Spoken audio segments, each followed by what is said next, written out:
Okay, sorry. Today we discuss 3 main points. First of all, coronavirus impact on migration. Governments around the world have adopted strict measures to try to contain and halt the spread of COVID-19. Veronica Boggini, financing for development and migration expert for Save the Children, will analyze the impact of coronavirus on migration. Then we discuss with Francesca Rossi, a researcher at the University of Rome La Sapienza, the European Union response to this crisis. And in conclusion, Luisanna Paggiaro, English teacher, member of ANFIS, will discuss the impact of coronavirus on education. ANFIS is a national teachers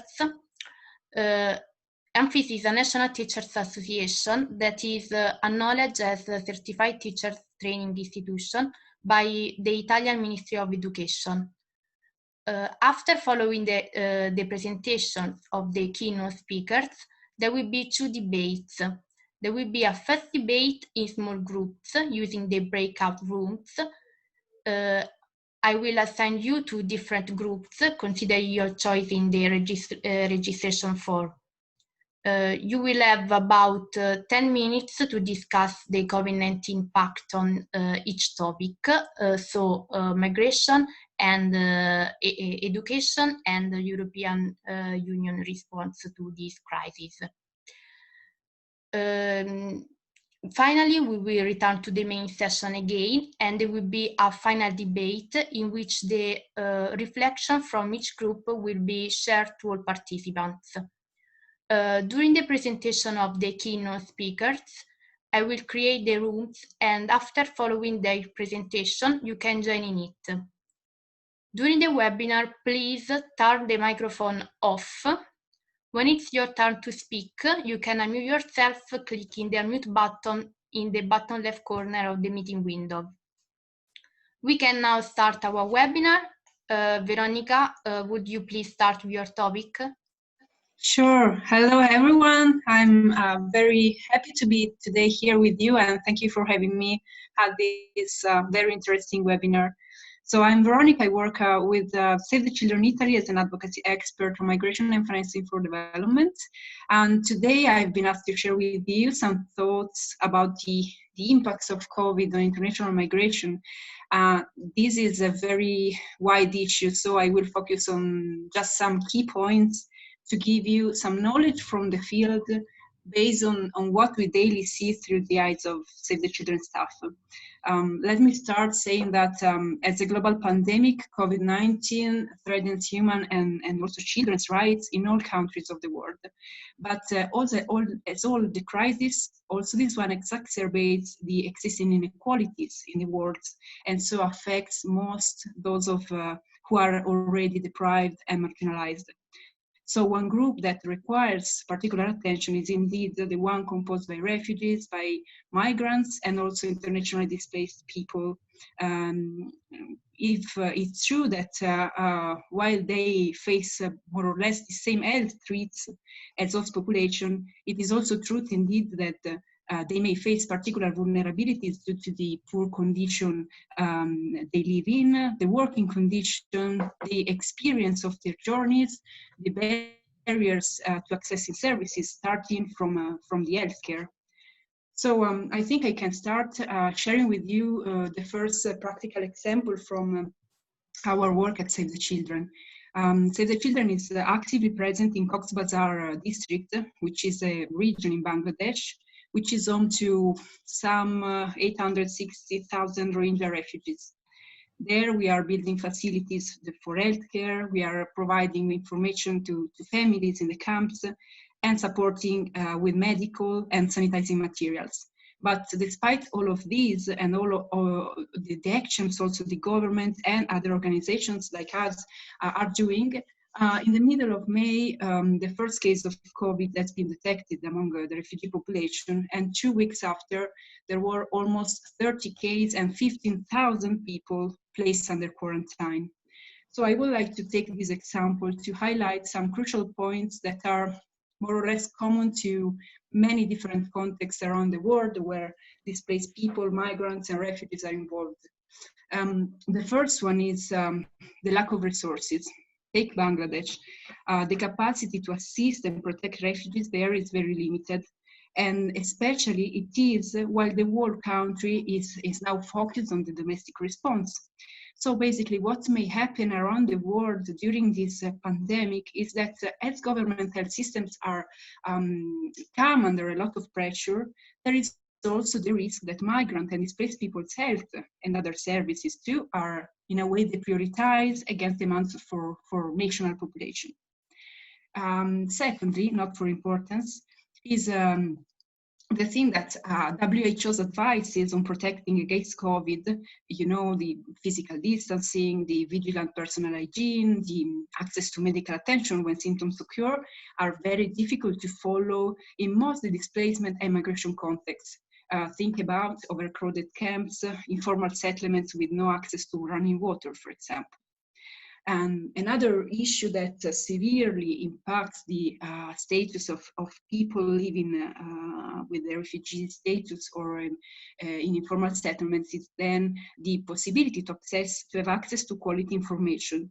In the case of Bangladesh, we see that internet and mobile phone have been restricted by the Bangladeshi authorities, and this made it very difficult to communicate reliable information about the virus.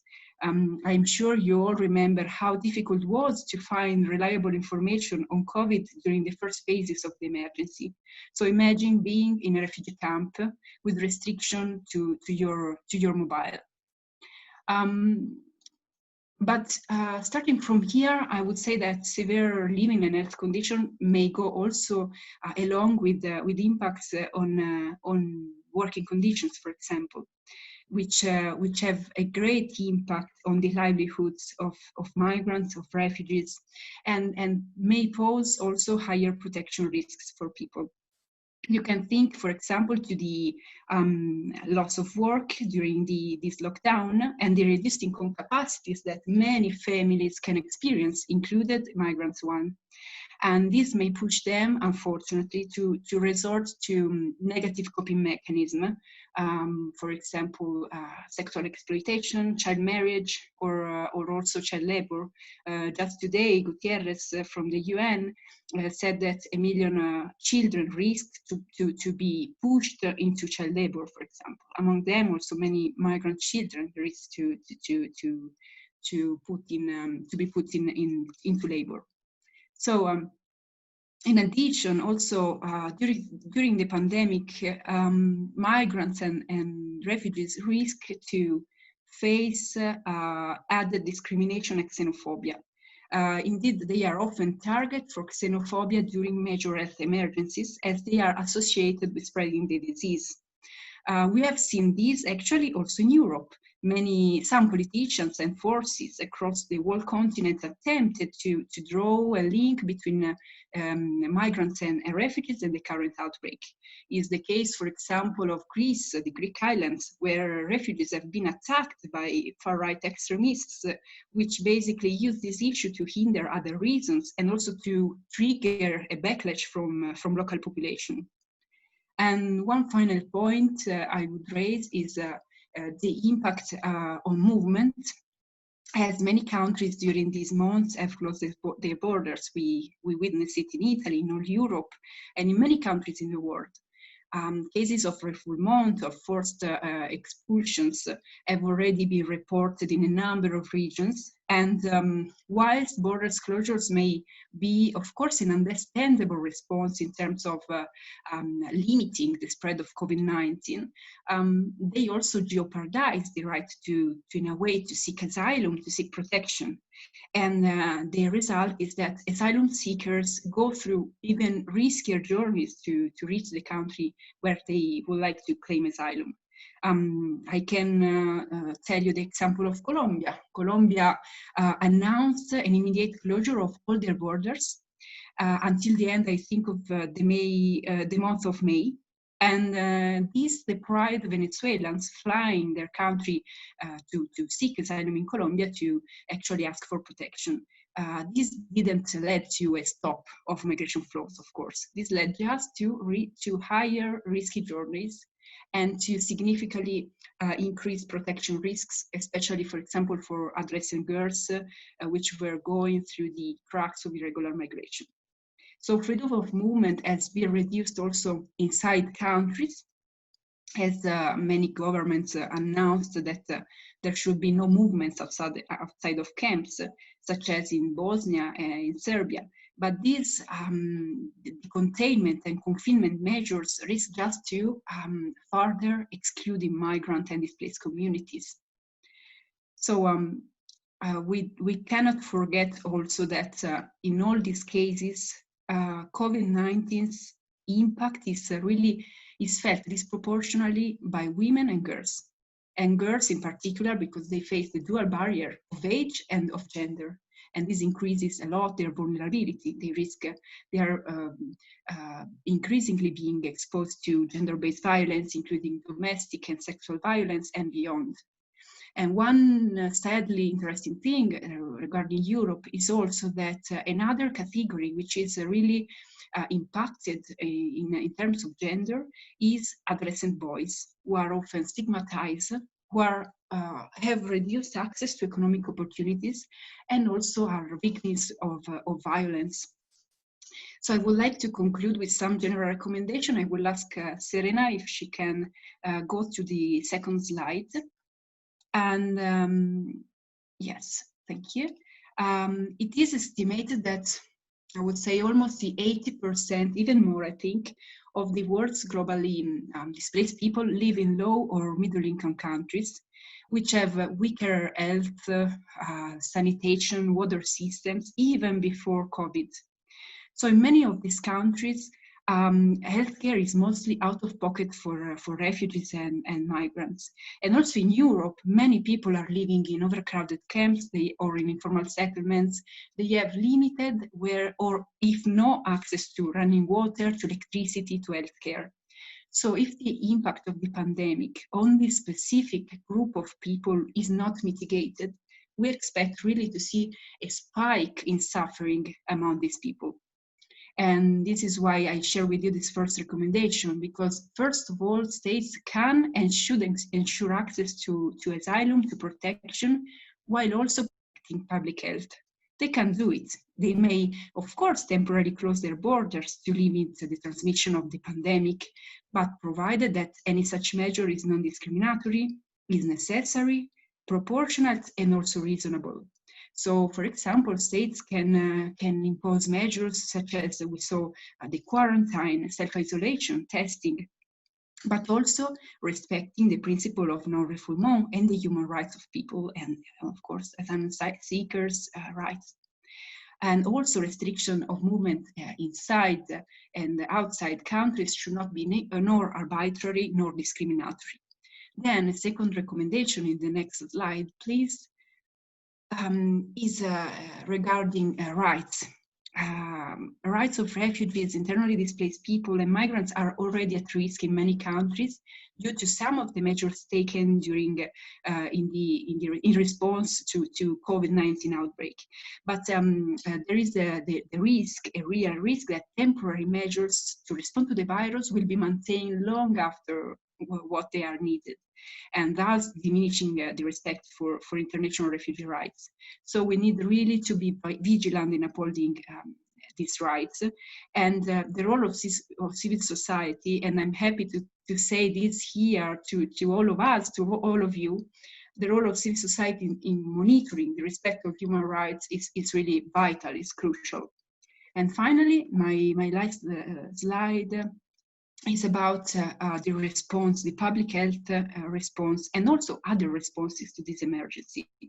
Well, all these the responses should include refugees, the internally displaced people, migrants, and all the other marginalized groups.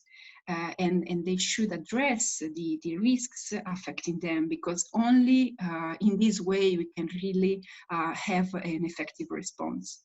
So I thank you all for the attention, and I really cannot wait to listen to the other speakers. So I thank you all once more. Thank you. Thank you, Veronica. Let's move on the next presentation.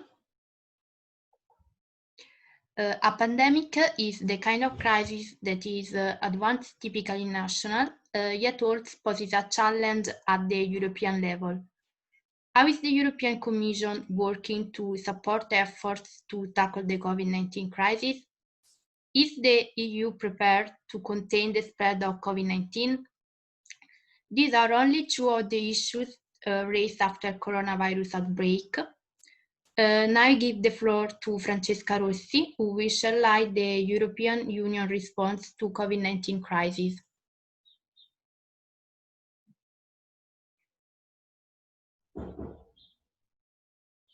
Francesca? Okay.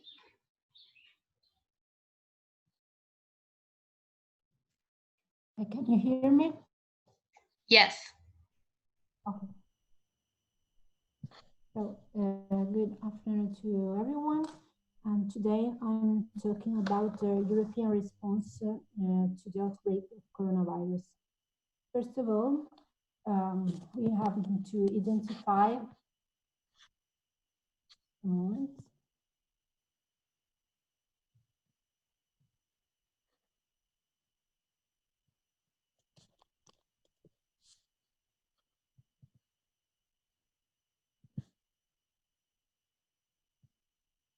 Okay, we have to identify 4 different crises that are affecting 4 corresponding fields, namely the public health, the emergency management, and the economic and financial sector, and finally the freedom of movement. About the latter, I'm going to say a little bit more because this area represents one of the European Union's pillars, and of course also because it is one of the most controversial issues of our time. Let me say something about the methodology, just that this work starts from the consideration that the European Union can act only within the limits set by the member states in the treaties. And of course, these limits depend exactly on the field, on the measurement. From this point of view, I suggest to follow an imaginary line from the most formal to the most substantial European competence. So, with this in mind, I would like to start with the public health field. About this, the European competence is shared according to the Article 4 of the Treaty on the Functioning of the European Union. It's a shared competence with member states, of course. And to be more specific, the Article 168 of the same treaty said that this competence consists just in the possibility to the European Union to complement national policies by promoting research and monitoring for combating serious cross-border threats to health. Anyway, the same article in the paragraph 5 contains a derogation that will strengthen the position of the European Union, enabling it through the ordinary legislative procedure to take measures, in particular to combat major cross-border threats. Under these provisions, the European Union has adopted several regulations. A lot of these, for instance, are about the creation of systems such as the SAR and the HSC. These are some bodies with the function of gathering data to share information and prepare plans for the prevention and dealing of eventual pandemics. In this specific case, the concrete outcome is, in one hand, the constantly updates drafting of the risk assessment report, and in the other hand, it consists in the possibility to call for 3 different invitations to tenders in order to supply the weakest country with medical equipment.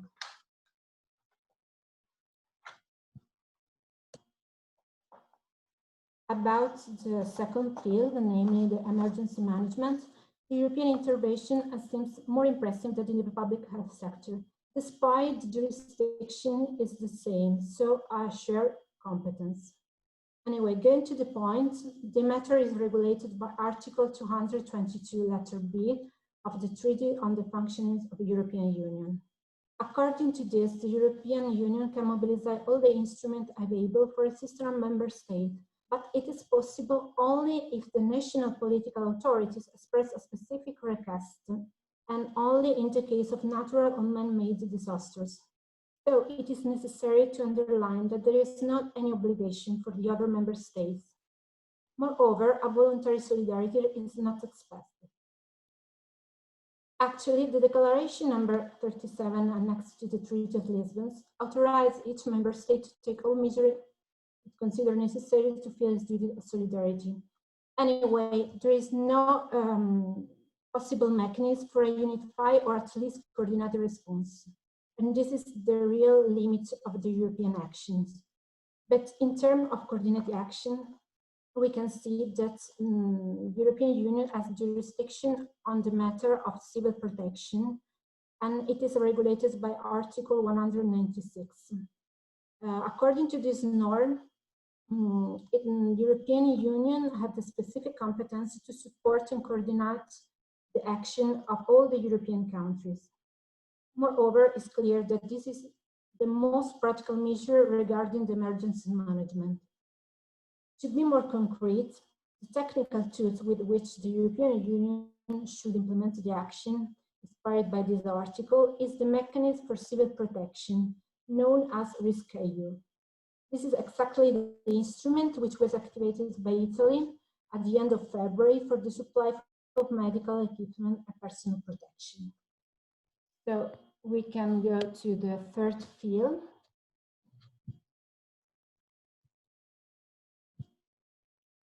That is the economic and financial sector. We can know that, of course, that in this case, the European response has been definitely the most effective amongst all the European action. This is at first because the European countries has literally called upon to intervene, especially when the consequence of the epidemic began to affect not only the health system of few member states, but the economic stability of all of the European countries. Therefore, in this case, again, it wasn't the solidarity between the states, but economic interests that have pushed the states to join forces. Anyway, the economic support was also more effective because in the economic and financial field, the European institutions have more independent space with respect on the other fields. The first intervention was decided during a video conference of the Council. The Council gave a special task to the Commission to coordinate a future action. The Commission, in the middle of March, presented a final draft of the announced Corona Response Investment Initiative. It contained a series of measures to support national health system, the AM system, the labor market, and any other particularly weak sector of the economy. The budget is 37 billion euro. The measure can be adopted on the basis of Article 107.2 and .3 of the Treaty on Functioning of the European Union. These two provisions are two derogations on the general rule that don't prevent the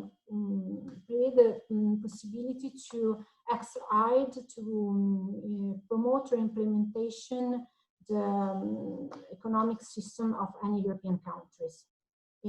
Another instrument expressed by the Commission was the temporary framework. Within it is possible to activate the famous General Safeguard Clause. Then, in the middle of April, the European Parliament has approved the possibility to share the debt among the states, but rejected the proposal to introduce the Corona bonds. Anyway, 1 week later, the Council reached a compromise to adopt a recovery fund for the recovery bond issues.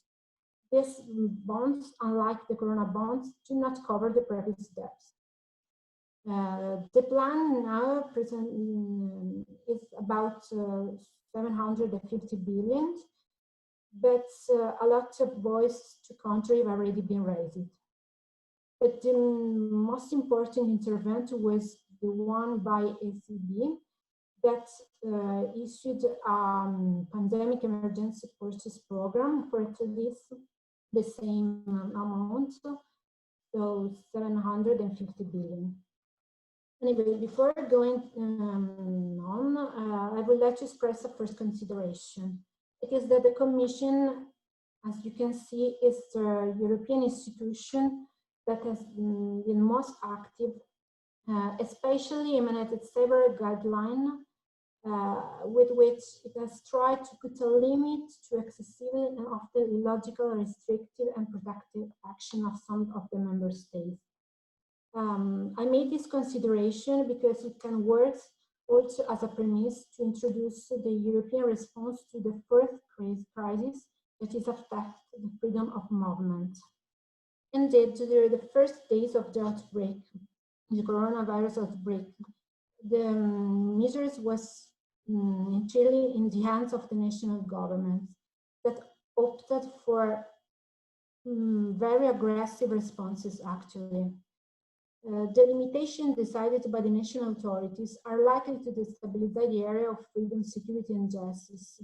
This area is described in the Article 2.2 of the Treaty of European Union.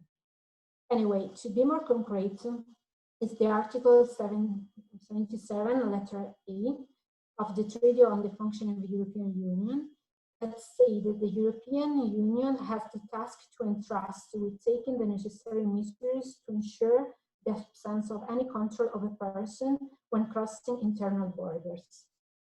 But I really would like to underline the importance of the freedom of movement for the European Union system.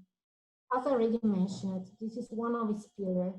But to be more specific, the freedom of movement is on the basis of the integration, and probably it is one of the most revolutionary characteristics of the European Union. Moreover, it regards, of course, the member states, but even more probably the European citizens. Indeed, the freedom of movement is on the top of the list of the Article 20.2 of the Treaty of the Functioning of the European Union. Among all, and it is one of the most important rights of the European citizens. Moreover, the freedom of movement is defined as a fundamental right in the Article 45.1 of the Charter of Rights. But despite this, it is an important derogation according to the Schengen Border Code. The Schengen Border Code is the European Union's regulation by which the European legal system has incorporated Schengen agreements. Anyway, according to Articles 25, 26, and 28 of this code, the member states are allowed to reintroduce internal border controls to face serious threats to public community or internal security. This regulation is actually in line with the nature of European jurisdiction on the cross-border matters that is defined as a share with the national government by Article 4.2, letter J of the same treaty. But with the outbreak of the coronavirus crisis, a lot of states has introduced a limitation to the freedom of movement. We can say that in almost all the cases, there were medical examination or requests for self-declarations on health or absence of symptoms attributable to COVID-19. Often the provision for a 14-day quarantine have been expected. Anyway, the fact of this fragmented national action has missed the opportunity to contain the crisis. But overall, it has rebuilt barriers around all choose European citizens. For example, citizens of one member state and residents in another European country and temporarily outside were excluded for days from returning to their home and family. To stop this chaotic situation, the suspension of Schengen has been approved by the Council in the middle of March after the Commission. Sorry, I forgot to going on with this is the main slide. As I told you, there are the legal framework about the freedom of movement. This is a timeline about what happened. The first phase is the European states have taken accepted measures, and then the suspension of Schengen. So about the suspension of Schengen, it was declared under the Article 29, so not under the articles that I already mentioned before. This provision indeed allowed the restoration of the border, but the decision is taken by the Commission and not by the singular states. In this case, the suspension makes forbidden the non-essential travel, but allows people to repatriate. Even the medical staffs can cross the borders. Moreover, the freedom of movement of goods has always been guaranteed. So this is a map that can be useful because we can see that the core of the problem is that the border of Schengen are not the same of the European Union's border. So the suspension of Schengen gets into some consideration about not only the territorial, but also the values of the European Union, because the questions are the second, which are the European border, and of course, if the freedom of movement is on the basis of the European Union, what is the future of integration? And then, has solidarity have an existence among the European Union member states? We can just hope that the new European Union's interventionist, expressed especially by the Commission, will take in the future to a new phase of integration. And we can also hope that this new era is characterized by greater solidarity. The inevitable need of joint and coordinated action could be the basis of this new idea of European Union. And in this sense, we must remind, to conclude, that the European Union relaunches have always happened after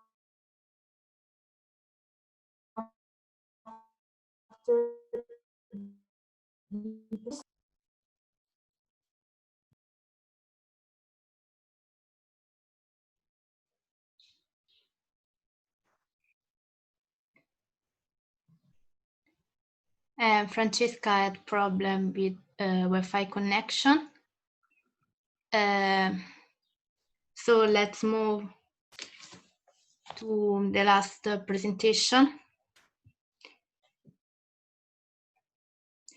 This crisis has changed the daily lives of us all, and first, most of us unprepared. The COVID-19 pandemic has also affected the educational system worldwide, leading to the near total closures of schools, universities, and colleges, and has brought up a lack of remote teaching experience. I will now give the floor to Luisanna Paggiaro, who will better analyze the education crisis due to the COVID-19 outbreak. Hello to everybody. Okay, hello to everybody, and thanks for inviting Amphis and me as representatives of it. Amphis, as you can see from the title is Lights and Shadows, which implies that there are positive elements also in the COVID epidemic, but also, of course, a lot of critical points. A few words about Amphis, which is, as you can see, an association of teacher trainers, teachers, and mentors and tutors. It was born in 2008, on the experience of CIS, which were schools of specializations for initial teacher training, and it was recognized by MUR in 2010. Certainly, the aim of Amphis is just to have highly qualified initial and in-service teacher training. But there are also other areas which concern Amphis, that is also projects or other activities, seminars. Okay, let's come to the topic of today's talk, that is the impact of COVID-19 on the school system, first of all, as a whole, and of course, consequently, to teachers, students and parents, policymakers and stakeholders, which are usually considered associations, organizations, individuals involved in education. As concerns the school system as a whole, certainly the COVID has been a health crisis and still is a health crisis. As you can see from the map, the learners affected by school closures, this is just relates to May 2020, you can see how many countries were closed completely, and that's in red. How many schools were closed partially, orange, and then there are a few countries where there are no data. It has been certainly a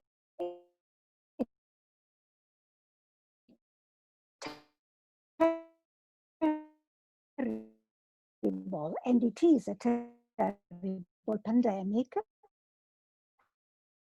and education has been in some cases. Schools have contact by reducing social and extracurricular activities. In other cases, some schools have been closed and others have remained open, and so they had tried to isolate treatment areas, opting for localized school closures. And different countries have adopted different strategies. So in the first case,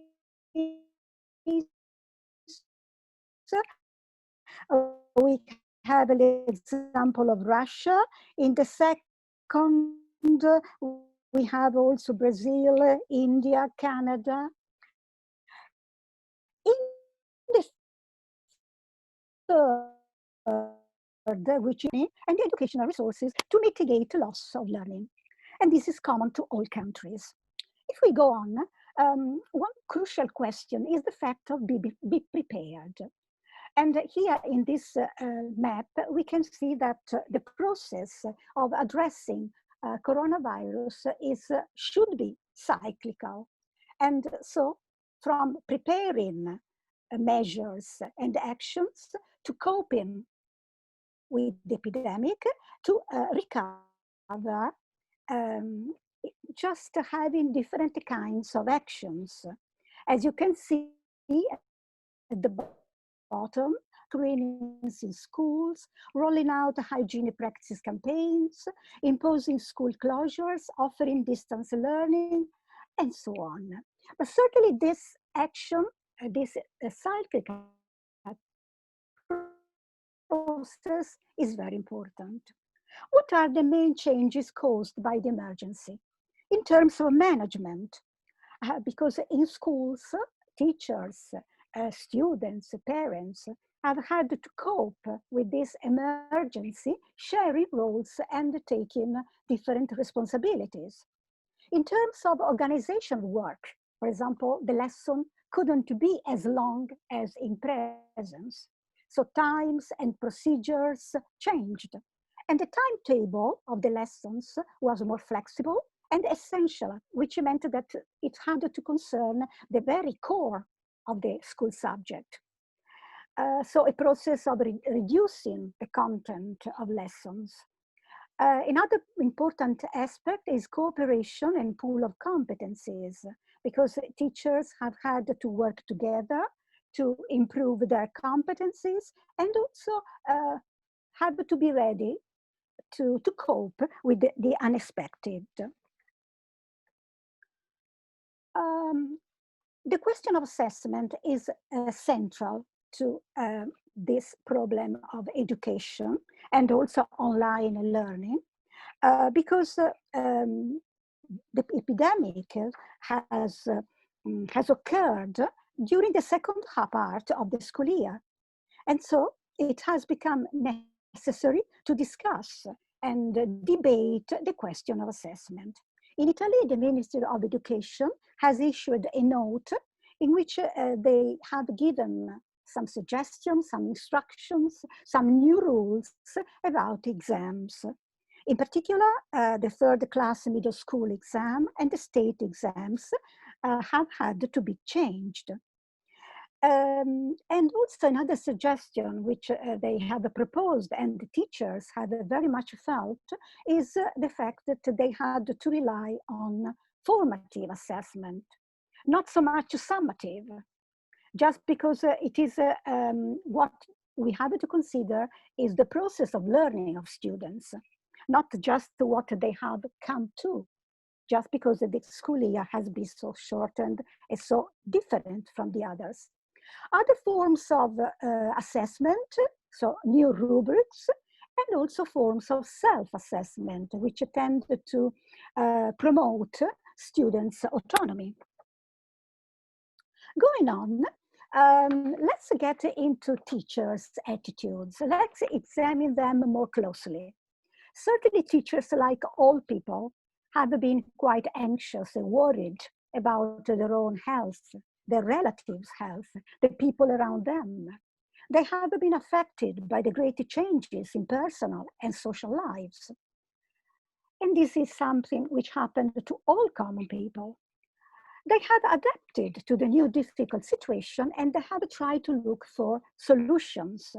And in the methodological area, they have tried to improve their methodological competencies individually and in group. And I have to say that in this period, teachers have very much worked in group, sharing their knowledge, their skills, in particular as concerns digital competencies. And in fact, the conclusion that learning was distance learning. And it is called in Italian DAD, D-A-D, distance learning. Looking at teachers' experience, we have to underline lights and shadows. So on the left, we have the lights. So there are some positive facts. Certainly, online learning gives visibility to the work of teachers and students. The screen is like a mirror. It reflects you as a teacher, it reflects the student, but it doesn't reflect the class. And this is a big problem. Another point which is positive is this synergetic engagement. As I said before, roles and responsibilities were shared, have been shared, and are still shared. Profitable use of platform and synchronic, asynchronic tools. The teachers have used a lot of platform, software programs. They have really studied and researched quite a lot in this period. And they have been rethinking and planning lesson in a different way, trying also to overcome the frontal lesson, which is, as you know, quite boring.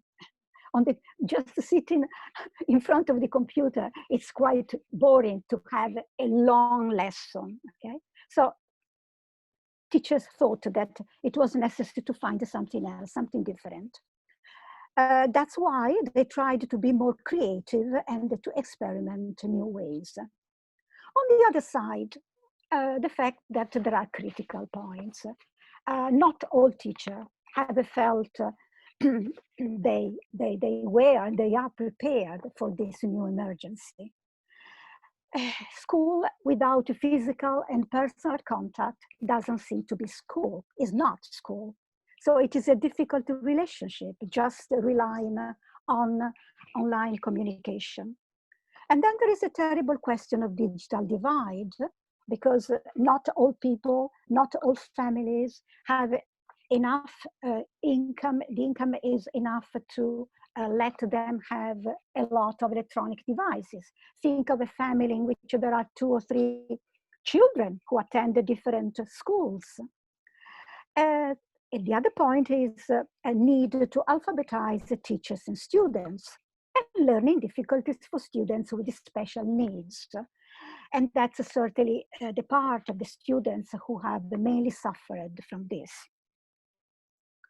Collecting the teacher's voice, and I have taken a few experiences also from Amphis Informa, which is a magazine.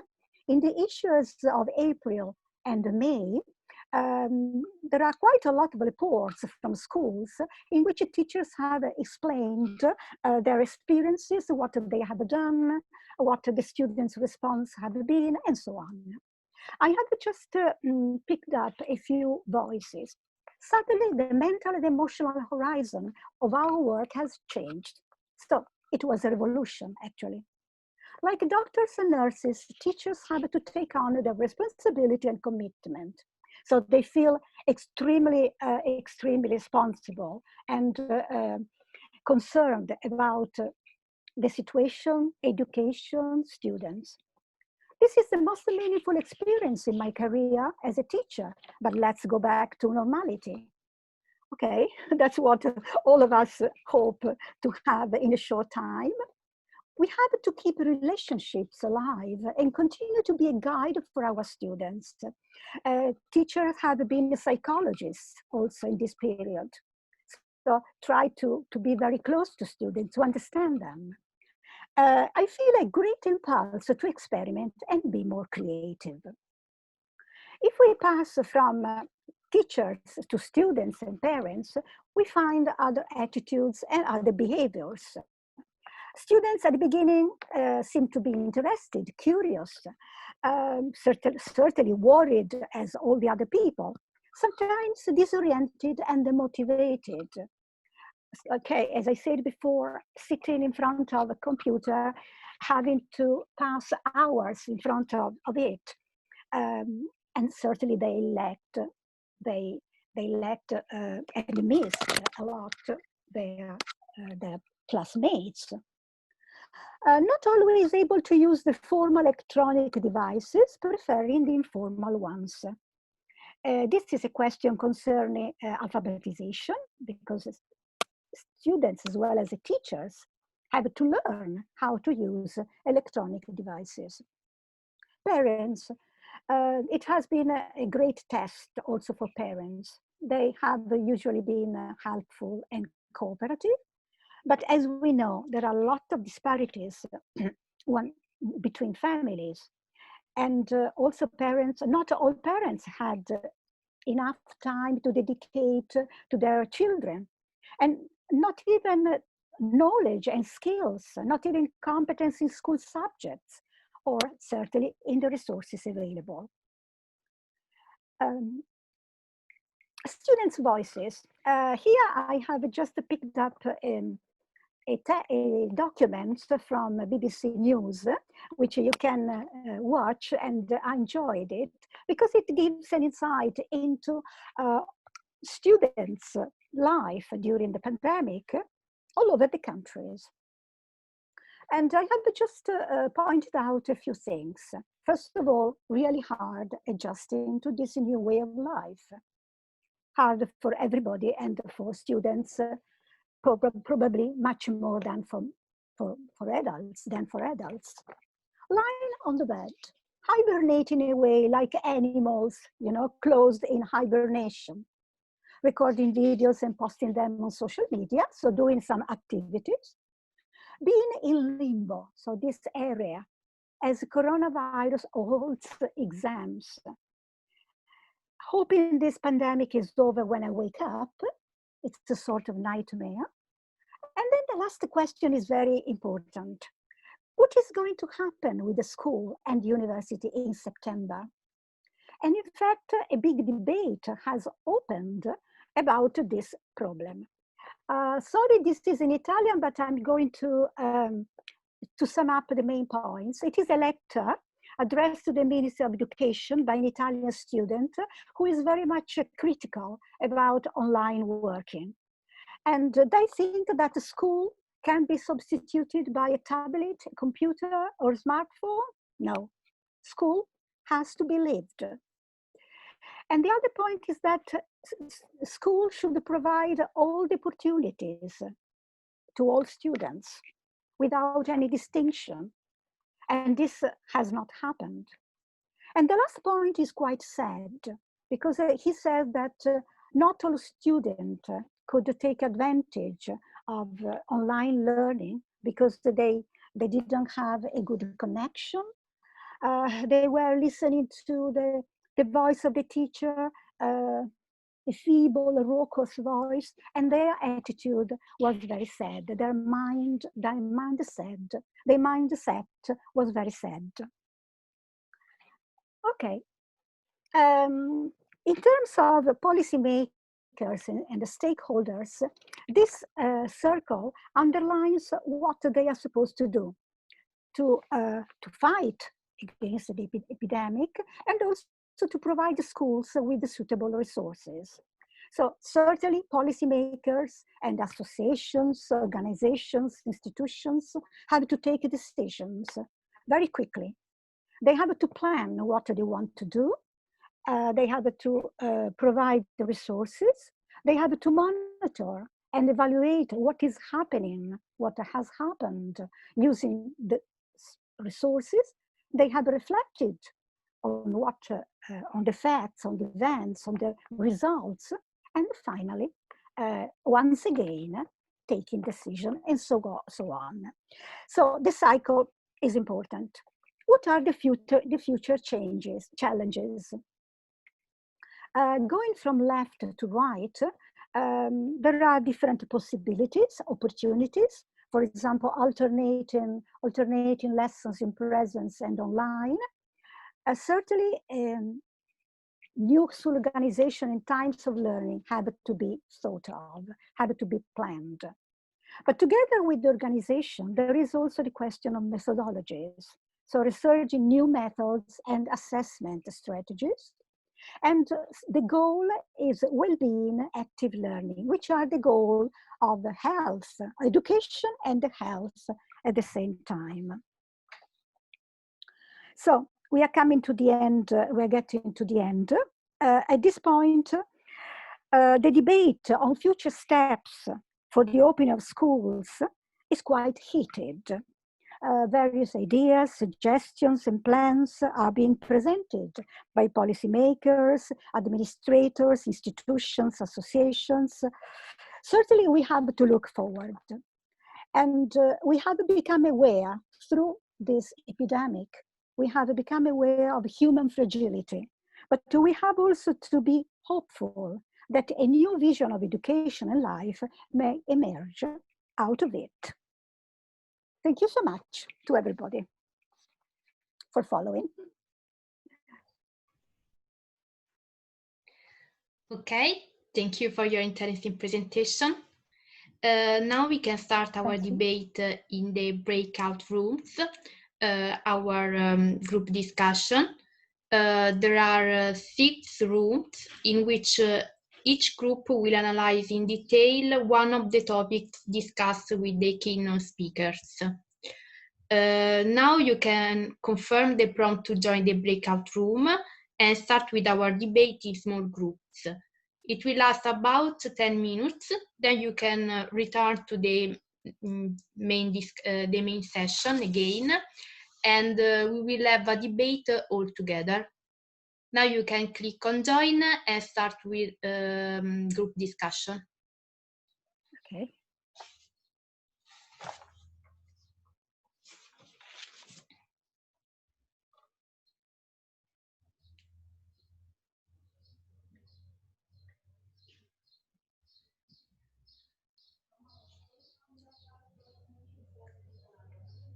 Click on join.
Okay.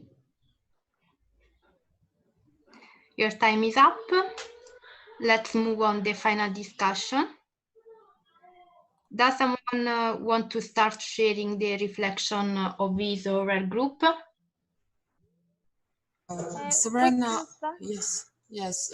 In group 2, we had discussion. We had different experiences. For example, I'm talking from Croatia, and I was speaking about experiences from Croatia, and also we compare this situation with Italy, where actually pupils didn't have iPads or notebooks or any device to connect to online lectures, which was not the case in Croatia, where all children, at least in primary schools, had iPads and free internet connection. But also at the end, we discussed, I set a question about what about children with special needs and their educational needs during this pandemic situation. And also what about families and capabilities of parents to actually work with their children, tasks they had during they got while they had online lectures. Okay, thank you. Someone else? If the rest of the group want to say something, be free. Feel free. Yes, we can share as well. We were in the group of migration, the impact that COVID-19 had on migration. First of all, let me introduce myself. I'm Theo, coming from Cyprus, and we are here on behalf of InterCap project. And thank you so much for joining us today on this webinar and for your time on a Friday and so for some almost public holiday.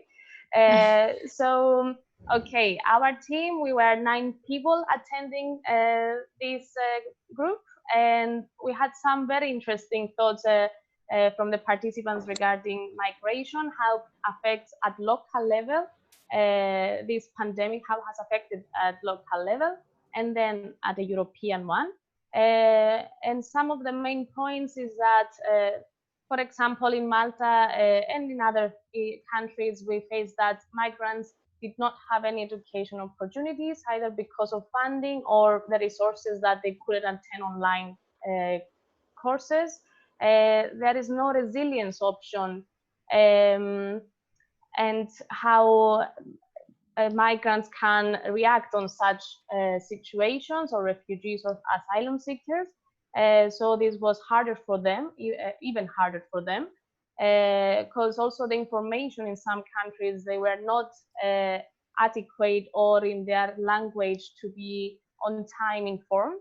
The civic society needed to respond on this, and in some cases they have achieved and had some good practices to support migrants, but there's still lack on this. And also we had some strong words like resilience and solidarity that were heard in the team, that we need solidarity of the society, and we should, someone should assume responsibility as it comes to migrants and how the situation is folding in each country. And of course, EU should also assume responsibility and support. On the other hand, EU also had some hard measures by closing the borders, that it was needed to be done in a way, but they have found some illegal means to send migrants back to their home countries. And even though that situation was still quite, it is still quite dangerous during this time. And society got even more polarized in a way. We had the thought that they shared this. And it's kind of history repeating, like in Ebola and financial crisis, that inequalities rise even more. And we show that we need to take measures and build some solidarity measures in local communities and at the EU level. If anybody else from the team wishes to share something more, but thank you for the contribution, everybody. Thank you.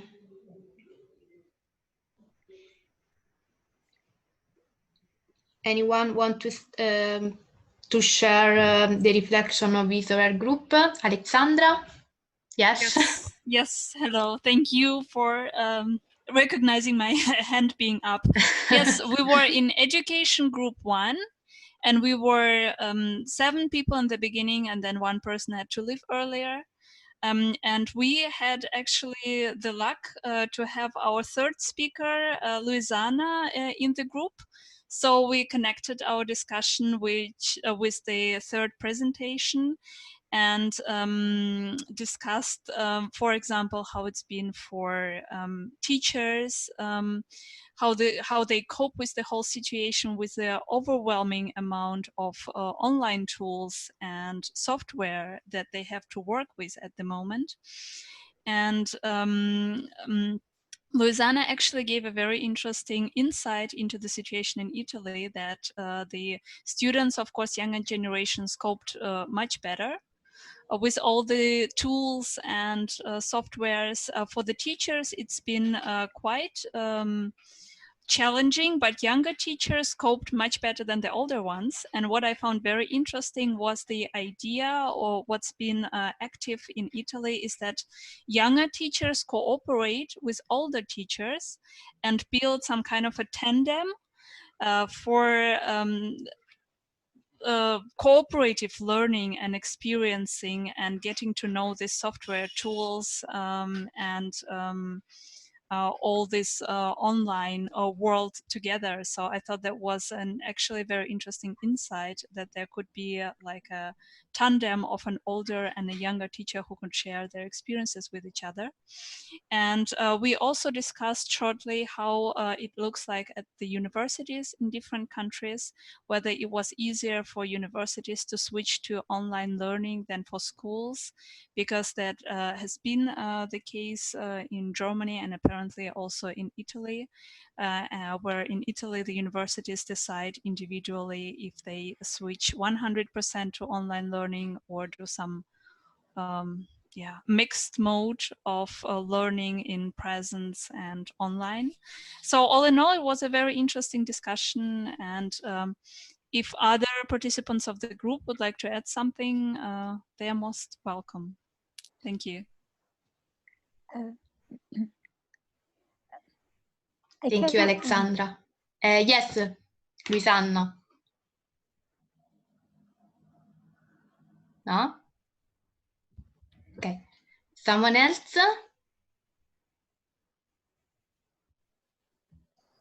I can go next if you want. Yes, Maria. Yes. Hi. So I was part of the group about the European response, where basically we had Francesca with us, who managed to like underline a little bit further the point that there hasn't been like such an incredibly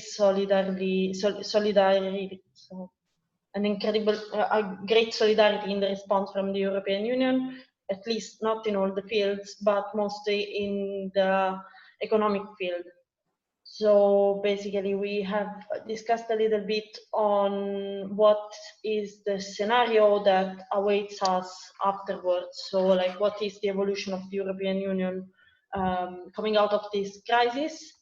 Francesca has shared their point of view where like crisis should ideally usually make certain institutions emerge stronger, although it is a little bit, it's still a little bit unsecure what is going to happen. It is clear from this situation that this being a global crisis, we have seen that we need regional and coordinated answer to this kind of events. And most probably what is going to happen is that the member states might recognize the need to provide more powers to the European Union, especially when it comes to fields that are not necessarily finances. The question that remains unknown is exactly what is the shape that the European Union will take, but also what are going to be the feelings of the European citizens. What is going to be like the response of the European citizens to this kind of crisis and to the power of the EC in this situation.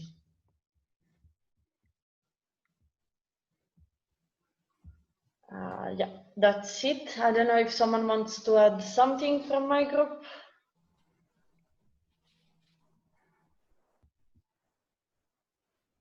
Okay, thank you, Maria. Other groups? Okay, maybe I could briefly present the results of our discussion. We had we have a discussion group which we connected to Veronica's presentation. Specifically, we tried to tackle the topic of migration flows. We only had 2 participants speaking, which is okay, because we presented some very, very, very interesting ideas. Some of our other members of a break room, we joined through text. So we tackled the topic of borders and opening and closing the borders in particular, and there were some serious differences between the participants of the webinar. And 2 questions were raised. Both of them I think were very interesting. Is that most of the speaking about the pandemic and the situation after all the bans and restrictions are lifted, usually they still centers around the current situation when countries are still quarantining, but there seems to be a lack of discussion how this post-COVID world is going to look like, specifically in Europe, and how the institutional and other political measures going to follow these changes. So probably that's a whole new level of our discussion. At the same time, one of the participants also shared an interesting idea that maybe certain measures being implemented on the migration flows might not be quite intact with the culture dominant in the European Union, whereas we might be quite intact with the institutional framework. To say more simply, it seems that there is a gap between what the continent and the Union is prepared on the institutional level, whereas people in the cultural level, we might not quite be, and this might explain some experiences and discontents about the situation and political measures being applied. Yeah, so I guess those were the main points. Maybe any members of my group would like to add up, or yeah, Alexandra. Sorry, there was not. I'm sorry. There was a random to my. Yeah, there was a goodbye to my colleague. I'm sorry, but yeah, that's great how much you actually achieved within a 10-minute discussion.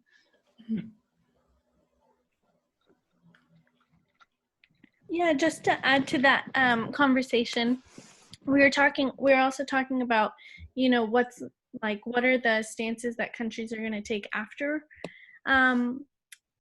you know, restrictions start easing, and are they going to make it more difficult for people to travel in? Like, are they going to have more restrictions on visas from particular countries?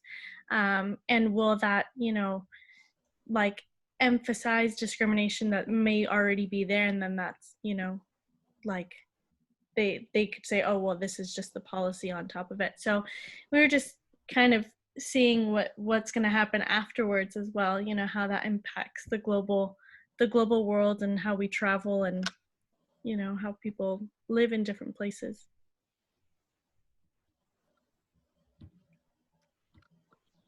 Thank you, Bridget, and thank you, Austeia. Someone else?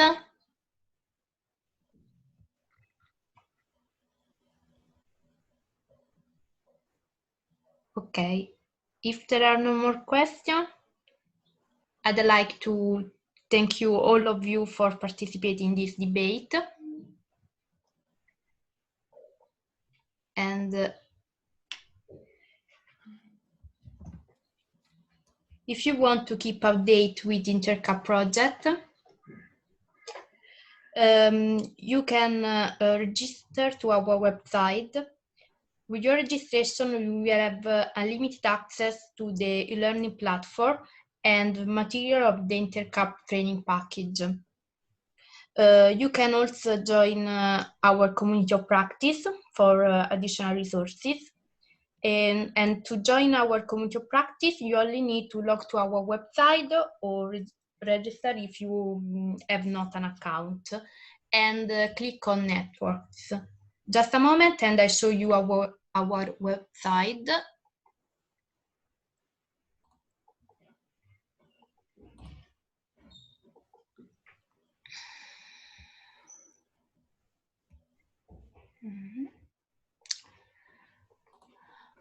Okay. You have to log to our website, click on networks, and join our community of practice. The platform provides participants with the opportunity to compare themselves with other experts. And here you can publish news and reports and exchange information. You can choose your language.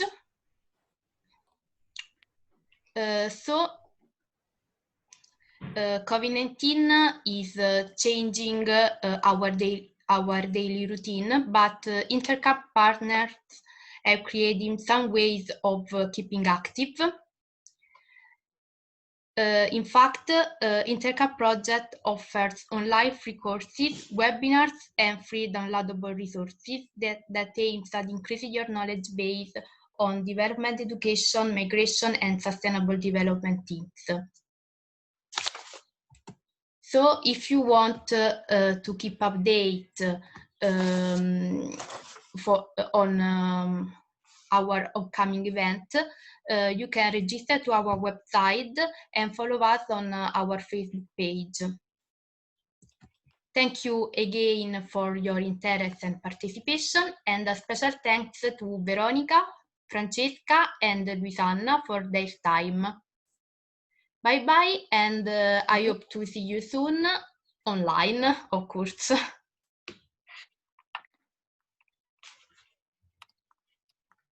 Thank you all. Bye-bye. Bye, guys. Thanks. Bye-bye. Have a nice weekend. You too.